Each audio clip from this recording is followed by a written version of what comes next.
Baik, terima kasih Bang Karni. Bismillahirrahmanirrahim.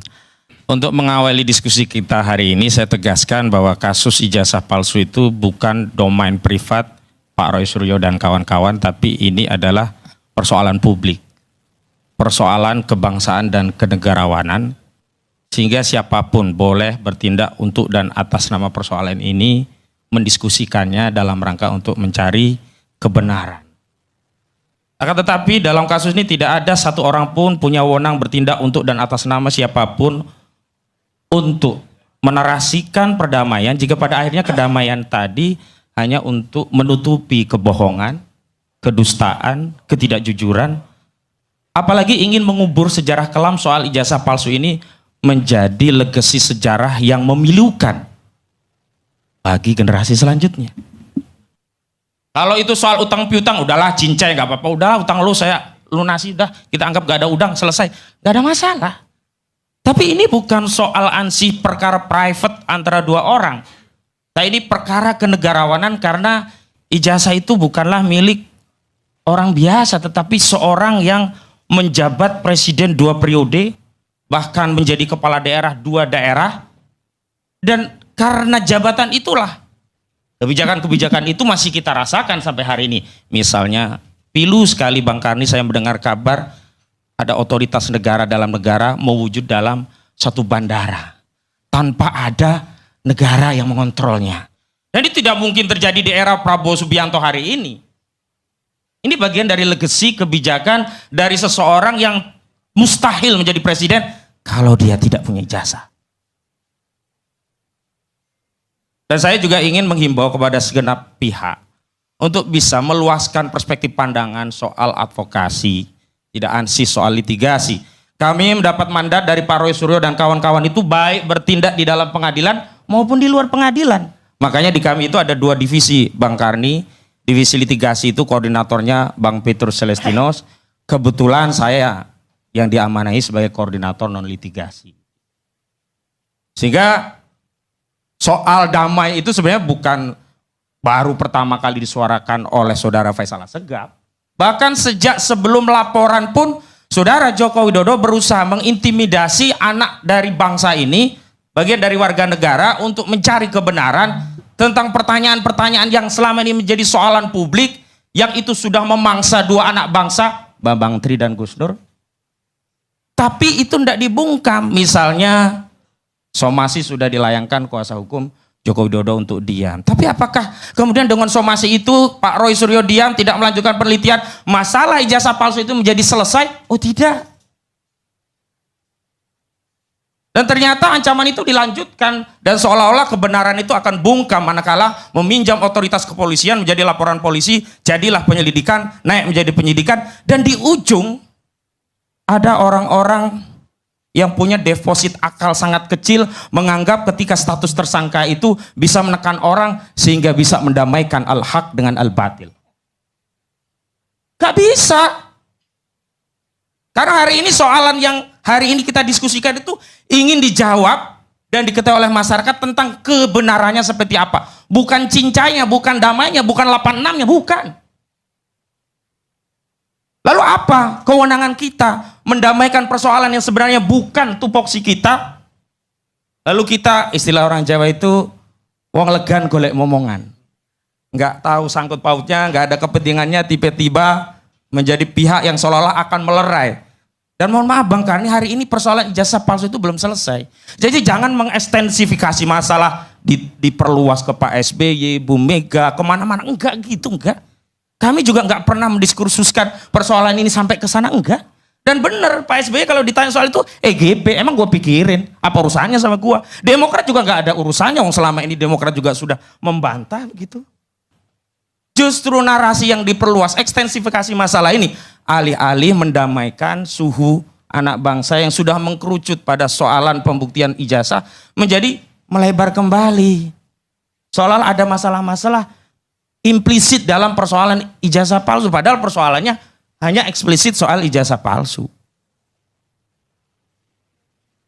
Lalu saya ingin tegaskan lagi, kalau kita memang meyakini Indonesia adalah negara hukum, Yang memang mau tidak mau hukum itulah yang akan menjadi penengah atas perselisihan anak bangsa. Dan mohon maaf, hari ini bukan kemudian dengan mediasi itu Pak Roy di dalam sebuah kamar private ya gelap, lalu ada senter, Saudara Joko Widodo membawa ijazahnya, senter itu dinyalakan, Pak Roy kemudian suruh melihat, Mas Roy ini ya asli ya, sudah selesai begitu.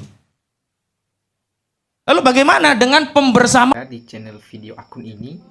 Jadi teman-teman, kita sudah menyaksikan cuplikan video pada pagi hari ini. Jadi teman-teman, di sini disampaikan para netizen Indonesia, saya yakin ijazah Jokowi itu palsu kalau dibuka jadi aib. Dengan jalan apapun Jokowi harus dipenjara karena telah menipu rakyat. Benar-benar menipu seluruh rakyat Indonesia sudah beberapa tahun ini. Kasus-kasus Pak Jokowi ini benar-benar sudah menghina rakyat Indonesia. Namun teman-teman, Indonesia mampu mengalahkan Belanda dan Jepang, tapi tak mampu mengatasi selembar kertas ijazah benar-benar luar biasa ijazah Jokodok ini. Setempel neraka jahanam, ijazah yang dikeluarkan UGM usaha goblok melulu. Pemimpin adalah telanan bangsa, jangan sebaliknya. Jadi kebohongan, koruptor harus dihapuskan di atas muka bumi pertiwi. Dikulitin terus sebelum Jokowi mati. Terjang Jokowi harus diadili. Jadi semoga yang bohong siapa saja di Indonesia ini dapat azab yang berat dari Tuhannya. Hanya manusia berhati iblis yang mampus menyengsarakan rakyat. Kau bebani rakyat dengan utang selangit, dasar penipu. RRT dan Ustadz Kozonidun Icon bongkar kepalsuan Indonesia. Hukum lemah di Indonesia terhadap tukang mebel dan termul. Jadi Ustadz Kozonidun menjadi harapan rakyat untuk membongkar ijazah Jokowi ini demi menyelamatkan bangsa dan negara Indonesia. Jadi hebatlah benar seorang Ahmad Kozonidun, semoga Allah melindunginya. Ya, orang pintar jadi bodoh hanya karena membela ijazah Jokowi. Masa orang punya gelar mau aja dibohongi sama yang punya gelarnya palsu. Jadi ibarat kata masa yang asli begitu banyak dikalahkan semua yang palsu punya simul Jokowi dan Samsul. Lawan kebohongan adili Jokowi, lengserkan Gibran. Betul itu, karena ini moral dan etika bangsa, dan juga bangsa ini bukan HSI dari kebohongan dan kepalsuan diri pahlawan kemerdekaan dan pendiri bangsa ini. Kalau manusia sadar mengingat bagaimana sejarah bangsanya dan paham isi pembukaan Undang-Undang Dasar 45 dan Pancasila dalam bingkai NKRI itu, Jokowi dan ternaknya bersama pengacaranya dan tambah penegak hukum tidak langsung sesuai topuknya, oke lah.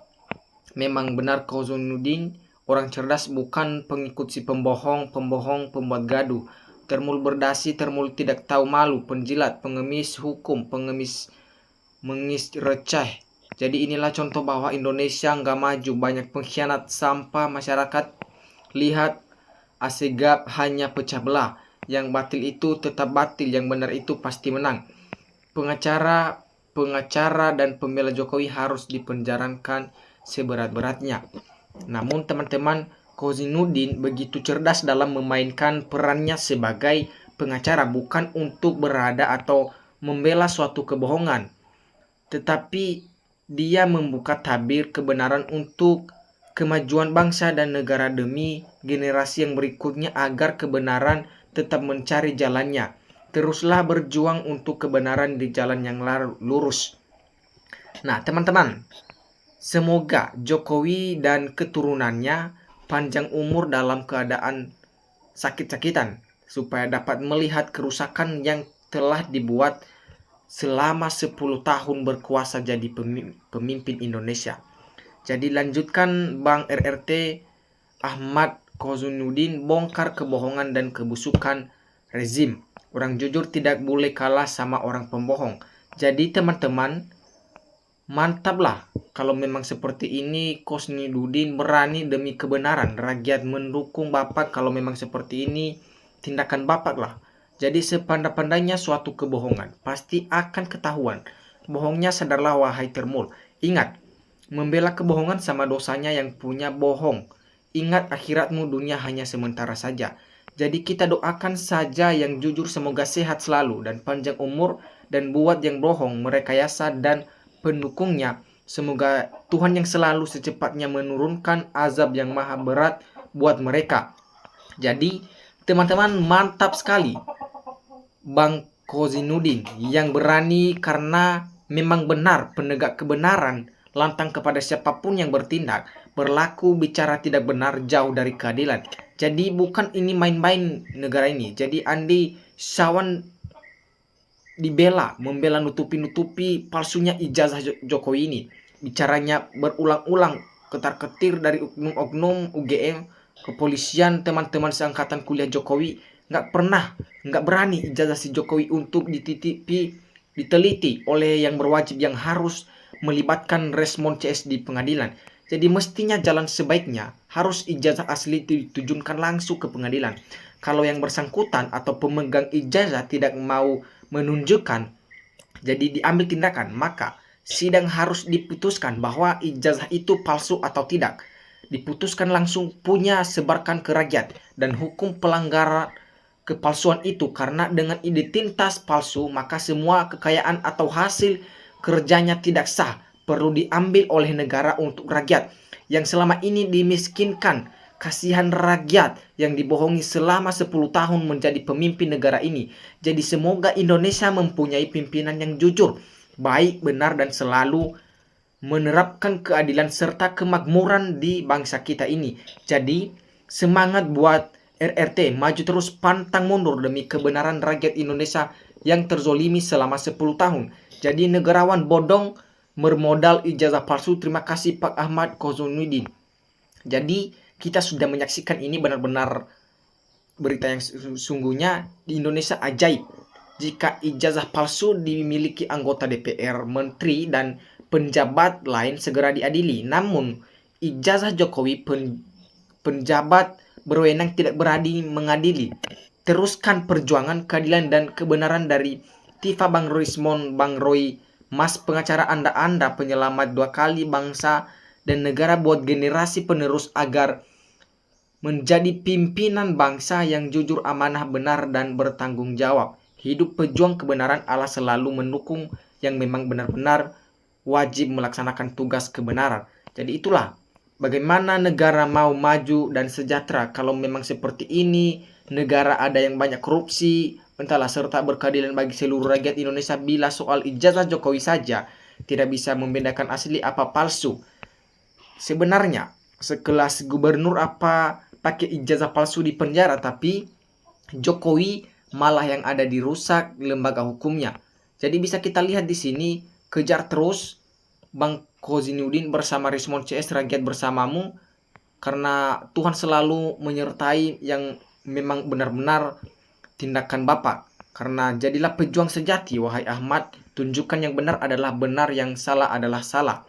Jadi ini masalah harga diri, nama baik bangsa dan negara kita. Semoga ke depan tidak ada lagi bakal calon presiden yang melampirkan ijazah palsu lagi. Ketika mengajukan lamaran untuk jadi calon presiden harus benar-benar kita teliti sesuai dengan peraturan di negara kita. Jadi terungkapnya kasus kebohongan politik dinasti ini, rakyat lega pantas rasanya RRT dan aktivitas pendukung layak menerima penghargaan dari negara karena menyelamatkan NKRI, membela demokrasi dari rezim komunis PKI tahun 65. Teman-teman semua Indonesia, semoga Indonesia melahirkan orang pintar dan jujur seperti Bung Kozinudin ini. Jadi teman-teman, sekian cuplikan video pada saat ini. Terima kasih kepada teman-teman. Salam NKRI, harga mati.